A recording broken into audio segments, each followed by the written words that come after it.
आज जो ख़बर मैं आप लोगों को बताने जा रहा हूँ, ये ख़बर भी दिल को दहला देने वाली है। जैसा कि हम लोग ख़बरें देखते ही रहते हैं, आज ये हो गया, वो हो गया, मुसलमानों के ख़िलाफ़ ये हो गया। मीडिया देखो मुसलमानों के ख़िलाफ़ कैसे साजिश रच रहा है। जब मुसलमान के हक़ में कोई बात होती है तो वहाँ मुसलमान का नाम भी नहीं लिया जाता, मुसलमानों के हक़ को दबाने की कोशिश की जाती है। और जहाँ एक पॉलिटिकल पार्टी को फ़ायदा देने की बात होती है तो वहाँ देखो कैसे हिंदू मुसलमान किया जाता है। तो ये रोना तो हम लोग सालों से रो रहे हैं। देखो, एक बात हमेशा याद रखें हम सब लोग कि हम जितने स्ट्रॉन्ग होंगे तो हमारा दुश्मन भी क्यों ना हो ना, वो भी हमारी रेस्पेक्ट करेगा अगर हम मज़बूत हैं।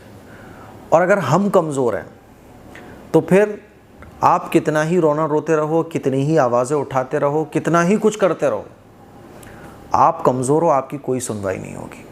आज हम मुसलमान जो है ना, देखें, फाइनेंशियली कमज़ोर हैं, एजुकेशनली कमज़ोर हैं, मेडिकली कमज़ोर हैं, है ना। और आप देखें पॉलिटिकली बहुत कमज़ोर हैं, हर फील्ड में हम बहुत कमज़ोर हैं। तो आप कितना ही रोना रोते रहो, रोना रोने से कोई चीज़ ठीक नहीं होगी जब तक हम ख़ुद को ठीक नहीं करेंगे। ये जो ख़बर मैं आप लोगों को सुना रहा हूँ, ये पुणे की है, महाराष्ट्र की ख़बर है। आप स्क्रीन पे मैं पूरी ख़बर लगा रहा हूँ, हो सकता है आपने ये ख़बर देख भी ली हो। बहुत अफसोस हुआ मुझे ये ख़बर पढ़कर, ये ख़बर सुनकर। और जो न्यूज़ चैनल था ना, वो ऐसे इस ख़बर को बता रहा था कि उसने मुसलमान लड़की है ये तो बोला ही नहीं। उस मुसलमान लड़की का नाम क्या है उसका ज़िक्र तक नहीं किया। हाँ, जो गैर मुस्लिम इसका बॉयफ्रेंड था उसका ज़िक्र किया उसने, लेकिन मुसलमान लड़की का ज़िक्र नहीं किया। वो तो इस मुसलमान लड़की के चेहरे से लग रहा था कि ये मुस्लिम है ना। और जो इसके फैमिली मेम्बर्स हैं उनके बोलने से लग रहा था ये मुस्लिम है। फिर जब मैंने उस ख़बर को गूगल किया तब मुझे पता चला कि अच्छा, ये जो लड़की है, ये जो औरत है, ये मुसलमान थी। लेकिन खुदा न खास्ता अगर इसकी जगह कोई हिंदू लड़की होती और लवर जो है वो मुसलमान होता और ये घटना घट जाती तो फिर कैसा वावेला मचाया जाता। मेरे अज़ीज़ भाइयों, मेरी बहनों, इस तरह के वाक़यात क्यों पेश आते हैं उस पर मैं बात करूँगा ये ख़बर के बारे में आपको बताकर। शौहर से अनबन हो जाती है, अनबन हो जाना कोई अचंभे वाली बात नहीं है। अनबन हो गई शौहर से, ठीक है साहब, नहीं बन रही है तो आप अलग रहना शुरू कर दिया आपने, ठीक है, शौहर अलग है, आप अलग हो। अब क्या होता है कि इस बीच में एक गैर मुस्लिम, जिसका नाम जो ख़बरों में बताया गया है, स्क्रीन पे आप लोग देख सकते हैं, इसका नाम गजेंद्र है, इसके साथ इस लड़की का अफेयर हो जाता है, बातें शुरू हो जाती हैं। फिर ये आदमी क्या करता है कि इस लड़की को, इस औरत को किराए के मकान में अपने साथ रखने लगता है। अच्छा, इसके 2 बच्चे भी थे। किराए के मकान में ये गजेंद्र के साथ रहने लगती है। कुछ महीनों के बाद ये हो जाती है उम्मीद से। अब जब इसके पेट में बच्चा होता है तो गजेंद्र परेशान हो जाता है कि भाई ये क्या सीन है ना, क्योंकि मैंने तो शादी नहीं की, मज़े लेने के लिए रखा हुआ था बस। अब इसको फ़िक्र लायक होती है तो ये ले जाता है अबॉर्शन करवाने के लिए, इल्लीगल तरीके से। जब अबॉर्शन करवाने के लिए ले जाता है तो वहाँ जाहिर सी बात है, अबॉर्शन जब इल्लीगल तरीके से होता है तो कभी केस बिगड़ भी जाते हैं, तो कहीं और रेफ़र भी नहीं कर सकते क्योंकि सारा इल्लीगल काम चल रहा है। अब इस औरत की हो जाती है मौत।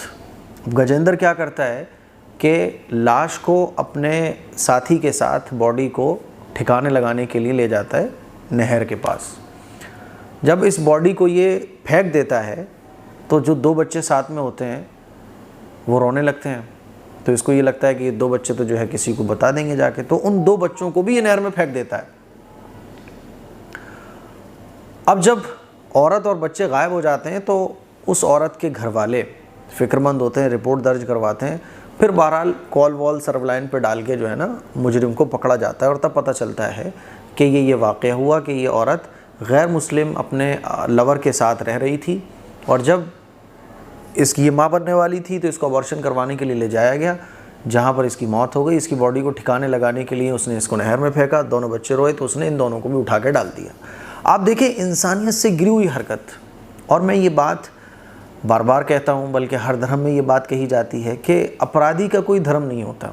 अपराधी अपराधी होता है, उसके अंदर की इंसानियत मर चुकी होती है, उसके अंदर का ज़मीर मर चुका होता है, वो सही गलत में तमीज़ करना भूल जाता है, बस वो अपने फ़ायदे के लिए चीज़ें देखता है। और देखो शैतान का एक हथगंडा होता है, वो एक जुर्म को ख़त्म करवाने के लिए, एक जुर्म को छुपाने के लिए 10 जुर्म करवाता है ना। अब मैं जो आप लोगों को समझाना चाहता हूँ, देखो कितनी अजीब बात है कि एक मुसलमान लड़की है, ईमान वाली है, कलमा पढ़ने वाली है ना, उसके शौहर से अनबन होती है। शौहर से अनबन होने के बाद वो कहाँ रहने लगती है? गैर मुस्लिम गजेंदर आदमी के साथ किराए के मकान में। तो भैया इसके फैमिली वाले कहाँ चले गए? इसके रिलेटिव कहाँ चले गए? किसी ने नहीं समझाया, किसी ने नहीं पूछा कि बेटा ये क्या हरकत कर रही हो तुम। किसी ने चलो उसके शौहर से अनबन हुई, वो परेशान होगी, जो भी हुई होगी, किसी ने भी एक बार प्यार से हाथ नहीं फेरा, किसी ने भी इस्लाम का दर्स नहीं दिया, किसी ने भी सब्र की तालीम नहीं दी, किसी ने भी हिम्मत ना हारने की तालीम नहीं दी, किसी ने भी उसके आंसू नहीं पहुँचे, उसके दुख में उसका सहारा बनने की कोशिश नहीं की। कहाँ चले गए थे सारे रिश्तेदार जो मरने के बाद अब निकल के आ रहे हैं? कहाँ चले गए थे वो? मेरे अज़ीज़ भाइयों, इस तरह के जो वाक़यात आते हैं उसमें मेन जो रोल होता है वो इस्लामी तालीमात ना होने का होता है। इसलिए अपने बच्चों को शुरू से इस्लामी तालीम में मजबूत करो, फिर वो ओवैसी बनेगा, फ़ॉरेन कंट्री से पढ़ के आएगा, है ना, लेकिन अपने इस्लाम पे मजबूत रहेगा, अपने हुकूक को वो जानता होगा, वो गलत के साथ समझौता नहीं करेगा। क्यों नहीं करते हम लोग? तो सबसे बुनियादी चीज़ है कि अपने बच्चों को इस्लामी तालीम में, अकायद में मजबूत करोगा। बात समझ आ रही है? दूसरी अहम बात कि जब इस तरह से बच्चियाँ डिवोर्स हो जाए या शौहर से अलहदा रहने लगें तो उनके साथ अपनाइयत का मामला करो, उनके साथ दोस्त बनकर रहें। ख़ास तौर पर माँ है, ख़ास तौर पर खाला हैं, रिलेटिव हैं।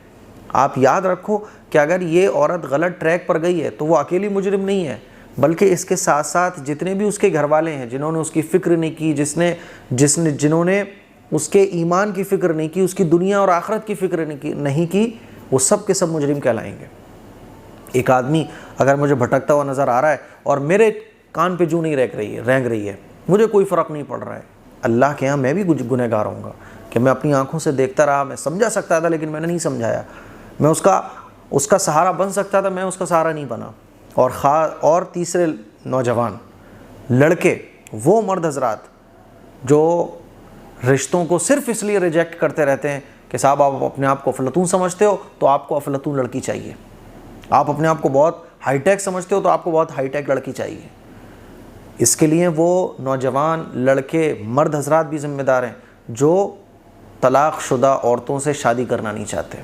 आज कितनी तलाक़शुदा औरतें जो अपने घरों में बैठी हुई हैं, जब वो उन औरतों को लगता है कि ना तो घर वाले सहारा बन रहे हैं, ना कोई दुख में कोई साथ दे रहा है, तो एक गैर मर्द आता है और वो बड़े बड़े ख्वाब दिखाता है, सहारा बनने के लिए मोहब्बत का इजहार करता है, तो लड़कियां बहक जाती हैं, कदम बहक जाते हैं।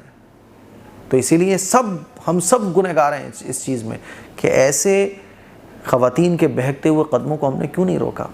और मैं अपनी तमाम बहनों से कहना चाहूँगा, कोई नहीं रोक रहा है, कोई तुम्हारी फ़िक्र नहीं कर रहा है, कोई तुम्हारी नहीं सुन रहा है, अल्लाह तो तुम्हारी सुन रहा है ना। दुनिया जैसी भी है कट जाएगी लेकिन आखिरत नहीं कटेगी, इसीलिए अपनी आखिरत की फ़िक्र कीजिए।